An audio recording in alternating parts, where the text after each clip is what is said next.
Motor webinar will be getting started very shortly at 15 after the hour. Thank you. We have lots of people on. Can we speed up this mouse? It's very... Oh, I don't know. I think that if you move quickly, it's going to... Okay. Yeah.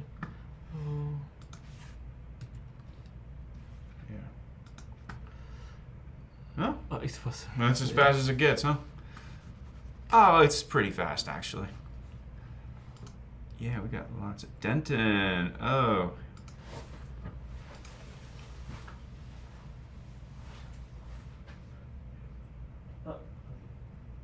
You're not in mute. Huh? I'm not muted.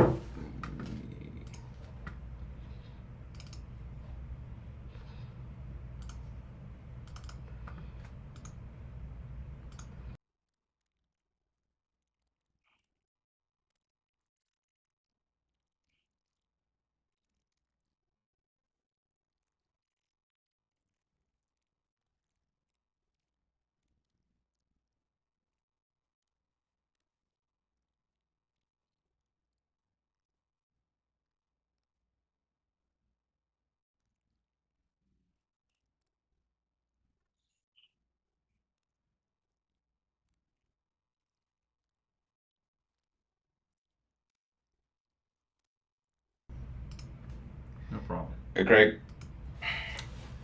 Joe's. Oh. Hi, Joe's. I hear you loud and clear. Perfect. Do we have a minute? I just wanna run, get something done. I'll be back in a minute. Thank you.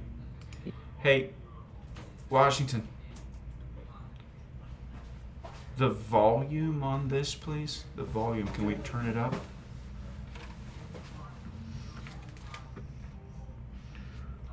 Just use that. Eastern Max. Really? It's not very loud. I like it nice and loud.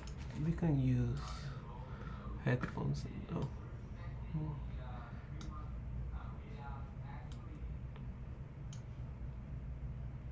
It's right there. Is that good? Okay. I got a raised hand. Welcome, everyone. This is the Phoenix Motor webinar. We'll be getting started at 15 after the hour. That is in less than 5 minutes.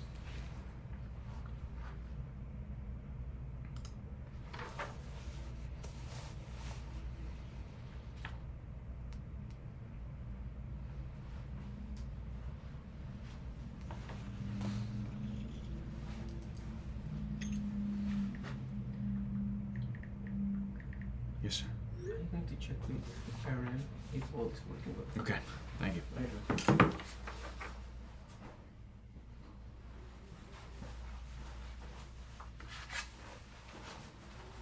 Okay, never mind.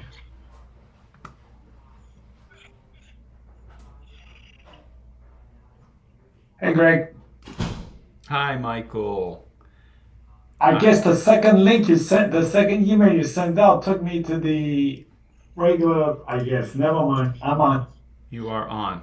We're going to change your name to Michael Young. Thank you. Yeah.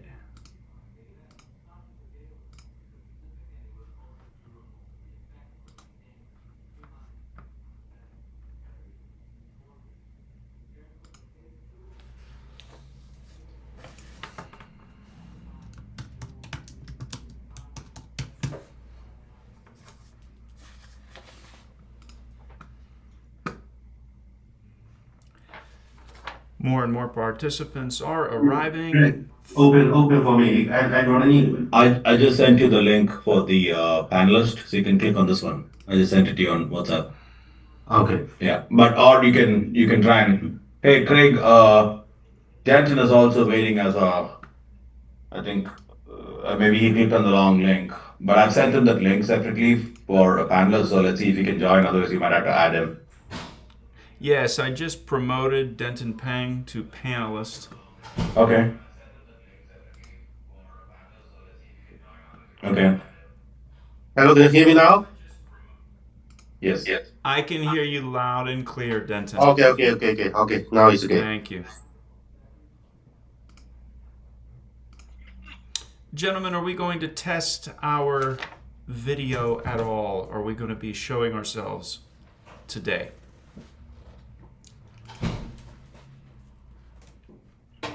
I'm okay with either. Okay, if you decide you want to show your face today, that's fine. It would be good, however, to do a quick visual test. Then to Michael, you guys wanna? Okay, all right, we're on video. I need to. Good. Good. I see everybody. Final question would be, are we going to be displaying any presentations at all today? No. Excellent. Then we don't need to make sure that the deck works. You're live in social media. I know. Okay, what all your talking is in social media. Okay, I have to talk to him. okay. How much time you going? Okay. We're going to start in 2 minutes. Okay. 2 minutes, yeah. To those of us joining on social media, as well as to those who are in attendance here in Zoom, welcome. This is the Phoenix Motor webinar, and we'll be getting started in less than 2 minutes at 15 after the hour. Thank you, everyone, for coming, and thank you for waiting.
Recording in progress. Hello, everyone. This is Craig with RedChip Companies. Thank you for joining today's event with Phoenix Motor, which trades under the ticker PEVM. With us today, we have Denton Peng, Chief Executive Officer of Phoenix Motor. We have Jose Paul, Chief Commercial Officer. And we have Michael Young, Chief Financial Officer. We will begin with a brief presentation in a moment, and then we will answer your questions. Users may submit a question at any time by using the Q&A tool at the bottom of the Zoom window. Before we begin, please allow me to read the Safe Harbor Statement. This call may contain forward-looking statements within the meaning of the Private Securities Litigation Reform Act of 1995. All statements pertaining to future financial and/or operating results, along with other statements about the future expectations, beliefs, goals, plans, or prospects expressed by management, constitute forward-looking statements. Any statements that are not historical fact should also be considered forward-looking statements. Of course, forward-looking statements involve risks and uncertainties. I now turn the webinar over to the Phoenix Motor team. Please go ahead. Thank you, Greg. And thank you to everyone for joining us on the call today. I'm thrilled to share our financials and operation highlights from the fiscal year 2024 and our strategic outlook for 2025. Our extensive lineup now includes electric transit buses, shuttle and school buses, utility truck, and delivery van. Beyond manufacturing, we are evolving into a technology-driven company by integrating artificial intelligence, autonomous mobility, and advanced electrification solutions into our products. Year 2024 was truly transformative. We significantly expanded our product portfolio through the strategic acquisition of Proterra's transit bus business, enhancing our heavy-duty electric buses offerings. Our revenue surged nearly 900% year-over-year to $31.1 million, reflecting strong market demand and successful execution across the company. We achieved profitability with a net income of $7.9 million and remarkable turnaround from a net loss of $20.6 million the prior year. Additionally, our gross profit improved to 7.1 million, and our gross margin expanded to dramatic to 23.6%. Operationally, we launched the world's first wireless charging medium-duty shuttle in partnership with Inductive EV and introduced our fourth generation driving chain. We also strengthened our leadership team, enhanced our financial position by raising capital, reducing debt, and initiated a share repurchase program. As we look ahead, we are confident in our trajectory for year 2025. We are projecting a revenue to grow to between 40 million and 50 million, driven by continuous innovation, a robust order book, and increased market adoption of our EV products portfolios. I want to reiterate the compelling investment narrative that Phoenix Motor represents. Our journey has been marked by the consistent innovation, strategic growth, and a steadfast dedication to transforming commercial transportation through electrifications. I will now pass the call over our Chief Commercial Officer, Jules Power, to provide updates on our commercial strategies. Jules. Thank you, Denton. I'll give a quick summary of our recent focus and successes. Phoenix has grown to proudly serve over 200 customers with more than 1,300 vehicles operating in 43 states and provinces, a testament to our customers' trust and the reliability of our products. We are continuing to strengthen our product offerings both in the US and also globally. In the US market, we were recently awarded the California Department of General Services contract for both our ZX5 transit bus and our medium-duty shuttle buses. We also recently secured an order for 5 Phoenix C400 electric shuttle buses from Los Angeles County. These electric shuttle buses will enhance our transit options for residents living in the Los Angeles County Development Authority public housing sites, offering a more sustainable way to connect. Our commitment to domestic manufacturing through our Buy America program and compliance strategically aligns with federal funding programs, enhancing our competitive advantage and simplifying procurement for transit agencies. Internationally, we are especially focused on growth opportunities in Latin America and the Caribbean markets, where government and transit agencies are accelerating their shift to sustainable mobility.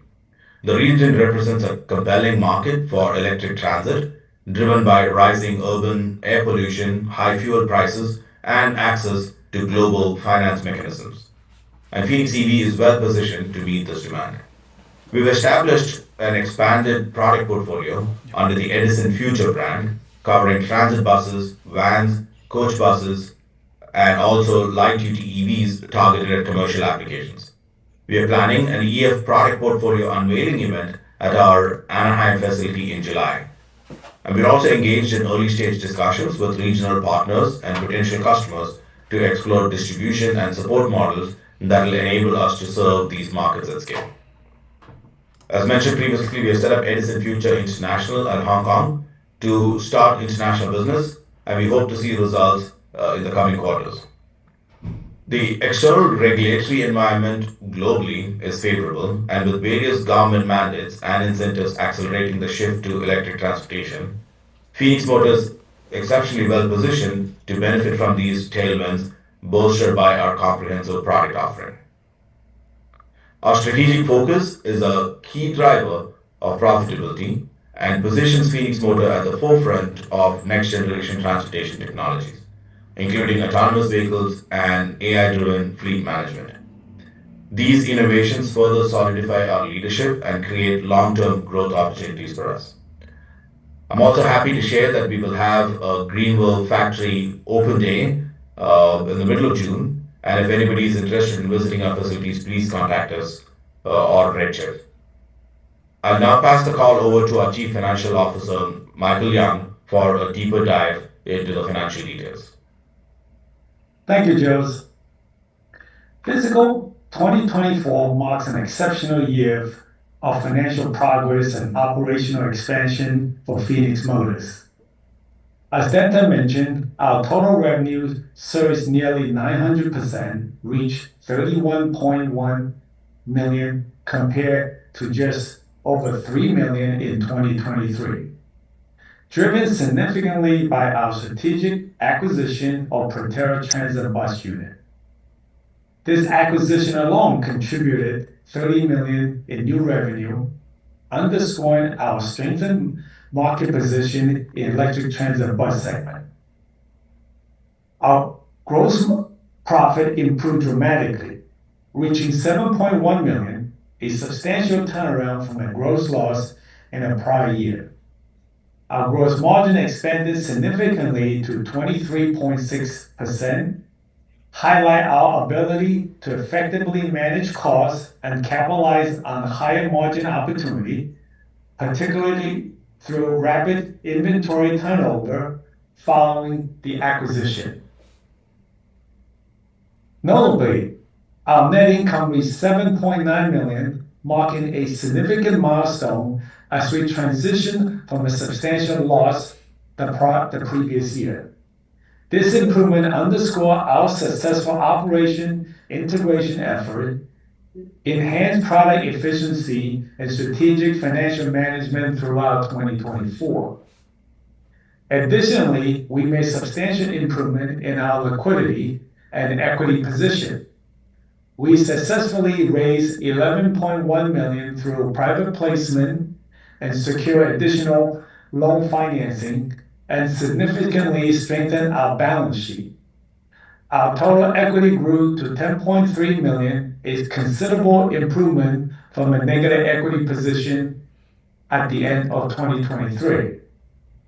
Looking ahead, the continued growth in demand for zero-emission commercial vehicle, combined with our expanded capacity, improved financial strength, position Phoenix Motor strongly for substantial success, and we'll confidently project revenue between 40 million and 50 million in fiscal 2025.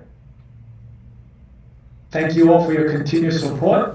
We are excited about the future and confident in our path ahead. We'll now open the floor for your question. Thank you very much, Michael and the team. To speak to the team, please use that raise hand button at the bottom of your Zoom window. Click it. I will then grant you permission to speak, and then you will need to unmute your line to speak to the Phoenix team. You may also type in your question using the Q&A button nearby. Click it. A text box will appear, and then you can type in your question, as some have already done. Gentlemen, how many employees in June 2025 are working at the Greenville, South Carolina plant? I will answer the question. Currently, we have approximately about between 60 to 70 employees in the Greenville, South Carolina.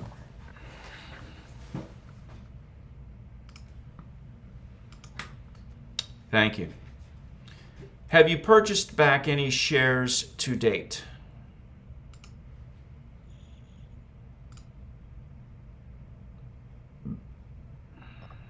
Okay, I'll answer that. As of this moment, we have not repurchased any share yet because there were some restrictions for us to purchase shares as of this moment. Are there any updates on getting listed back on the NASDAQ? Yes, we have spoken with NASDAQ, and the three items that they were looking for have all been completed today. The reason that we have not the reverse split, we were hoping to have it completed last week. The reason we have not been we have not been back on the regular NASDAQ is because FINRA, as of today, normally take 10 days to do the reverse, and as of right now, it's taking them over 3 weeks. So as soon as FINRA finish reviewing the document, we should be back on the regular NASDAQ.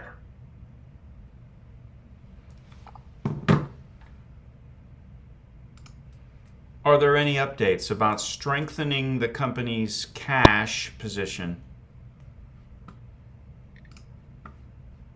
we are always looking to strengthen the company's cash. We currently have 9 buses sitting in our lot that's completed bus. We are aggressively trying to sell these buses. At the same time, we are always looking at the capital market, either debt offering, equity offering, and possibly a combination of both.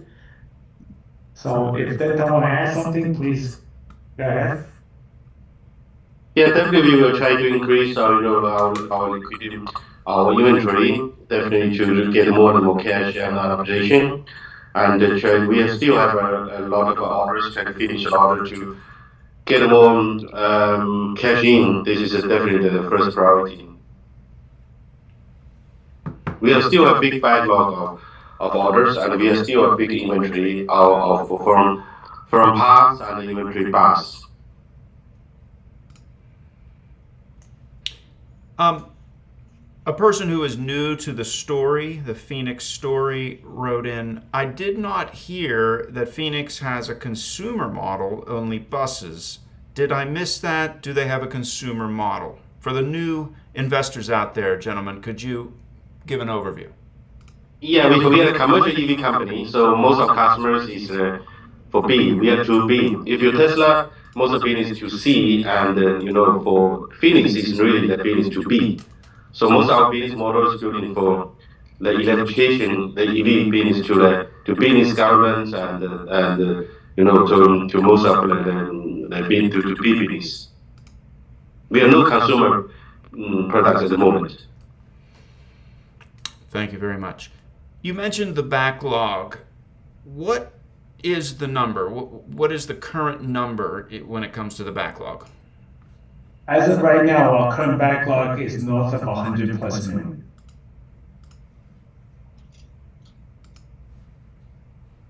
Okay.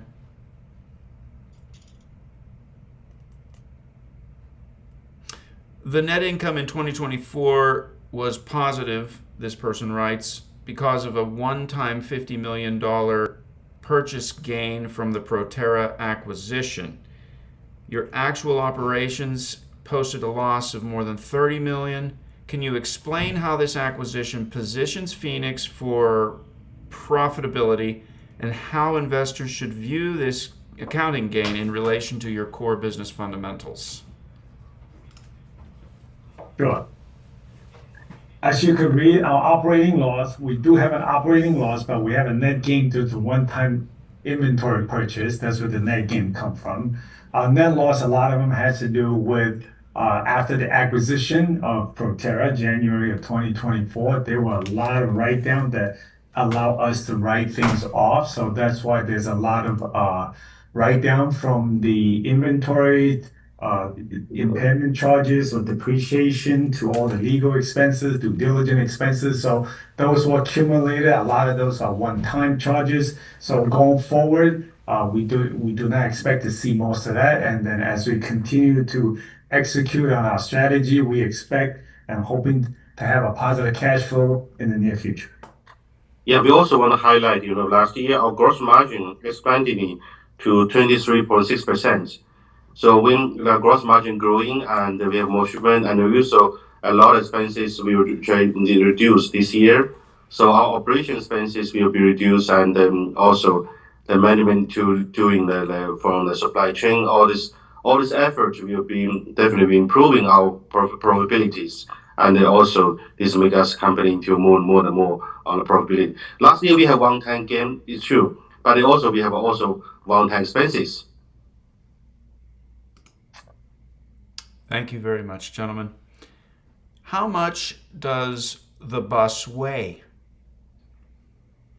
I can take that. The ZX5 bus, it's rated for 42,000 pounds GVWR, and our medium duty vehicles are rated for 14,500 GVWR.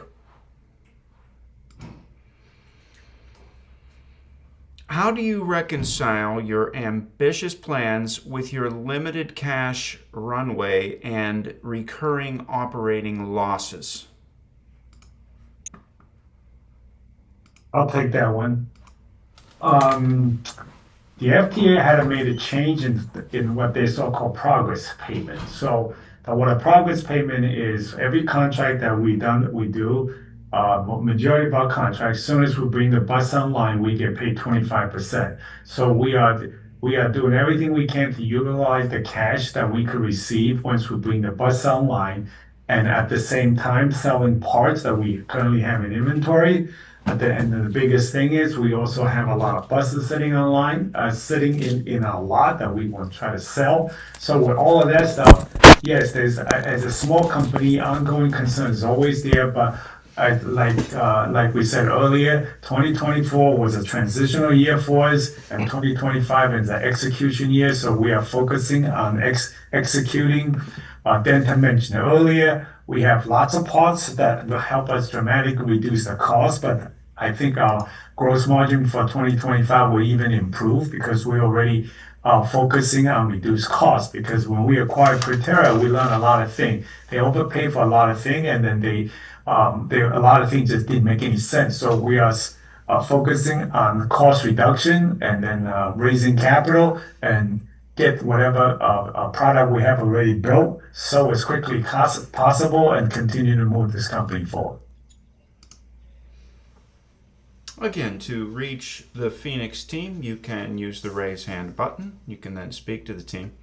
You may also type in any questions you may have using the Q&A button there at the bottom of your Zoom window. A text box will appear and you can type in your question. We'll give everyone a few moments to consider any more questions they may have for the Phoenix Motor team.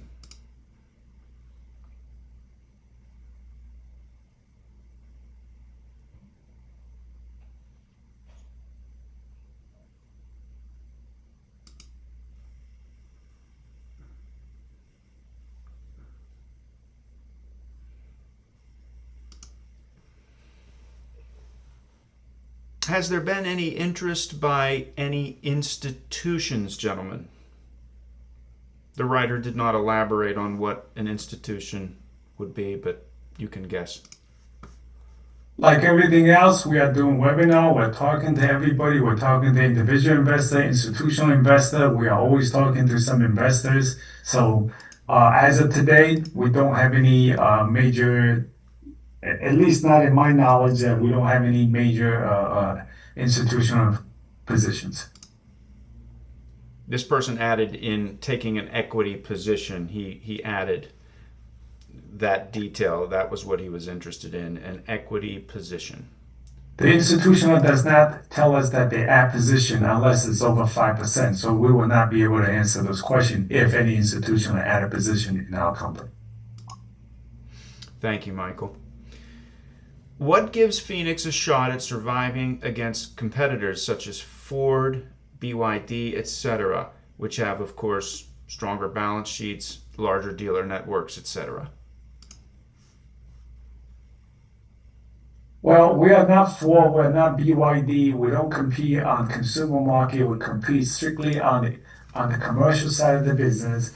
As of today, we are one of the 3 vendors that's approved by Federal Transit Authority to build Made in America transit bus for the transit agencies, for the airport, for the university. So our competition are limited to 2 other ones. There may be other coming in, but as of today, we only have 2 other ones. And the demand for the EV buses are so great, and there's not enough. There isn't enough OEM out there today just to meet. The 3 OEM today does not meet the demand for the EV buses. Even if I add another 3 more in there, we still probably not going to be able to meet the EV buses, the commercial vehicle bus segment. So for us, it's not about competing. It's not about competition. For us, it's all about executing our strategy and deliver the bus as quickly as we can.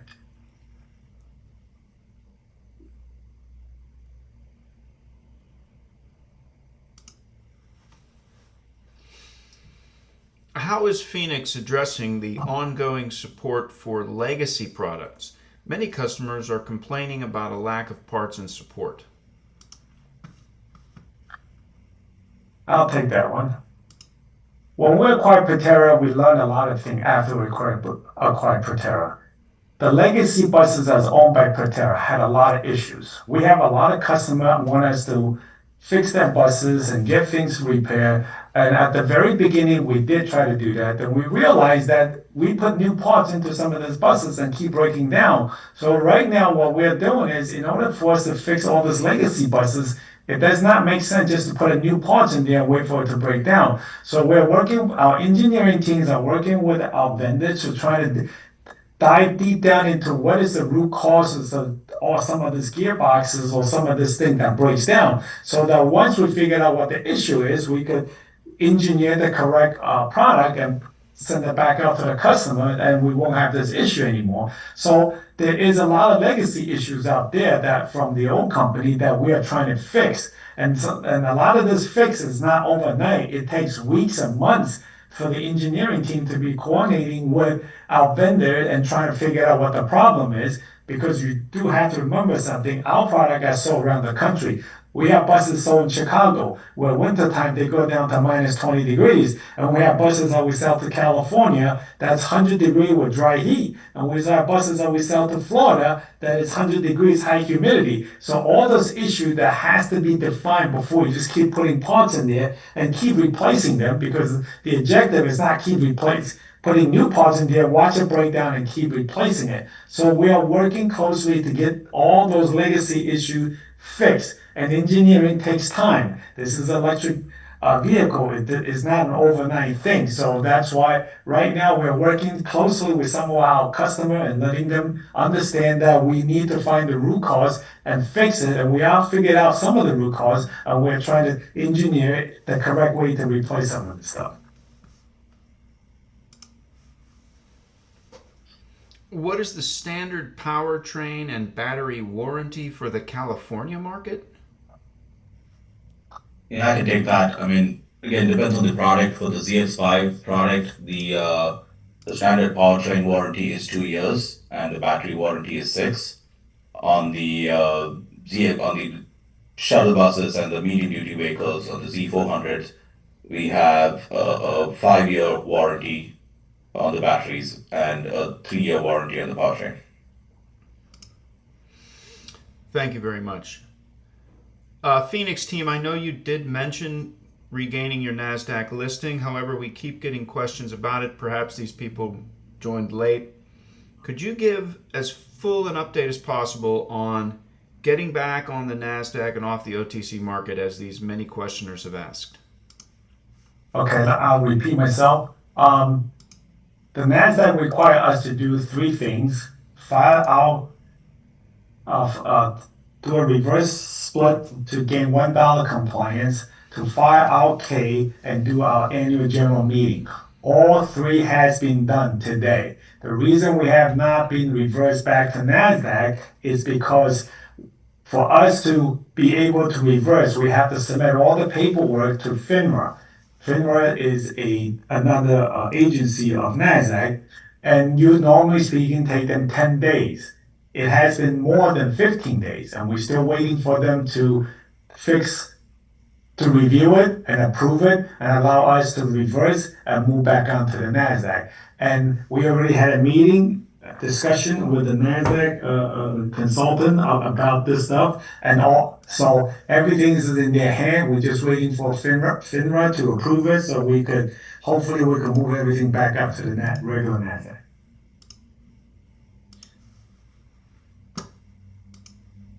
Thank you very much, gentlemen. We'll give everyone just a moment or two for any final questions for the Phoenix team.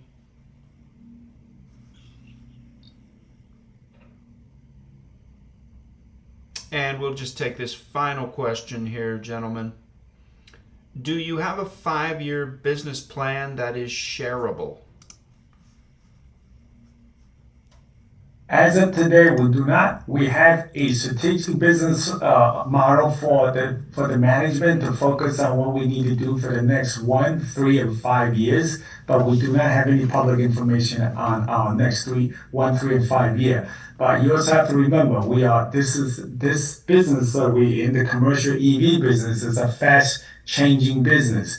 Today, our customers are focusing on autonomous driving. a year ago, nobody was focusing on autonomous driving. So we have to start reinvent ourselves. So things change. So we have to learn to adapt. And we know that the autonomous driving, autonomous mobility is coming.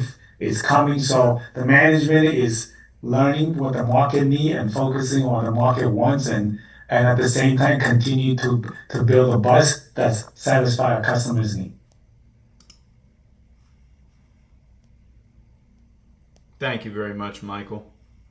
If anyone else from the Phoenix team has any final words, please speak now. Otherwise, I'll go into the outro.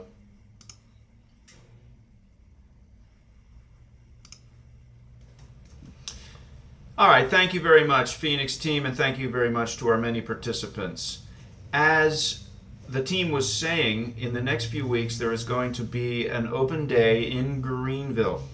For more information, please write us at PEVM@redchip.com, PEVM@redchip.com, or call us at 1-800-RED-CHIP and ask about Phoenix Motor. We'll get you the information as soon as we have it. Please visit RedChip's investor information page for Phoenix Motor. It's phoenixmotorinfo.com. There you can view and download the investor presentation and fact sheet and sign up for news alerts on Phoenix. And Phoenix Motors' next webinar could be in the next few weeks. Please continue to watch redchip.com/events for information on future webinars, not just for Phoenix, of course, but also for all RedChip clients. That's redchip.com/events. Thank you to all of our many participants today, and thank you very much, Phoenix team. Thank you. Thank you.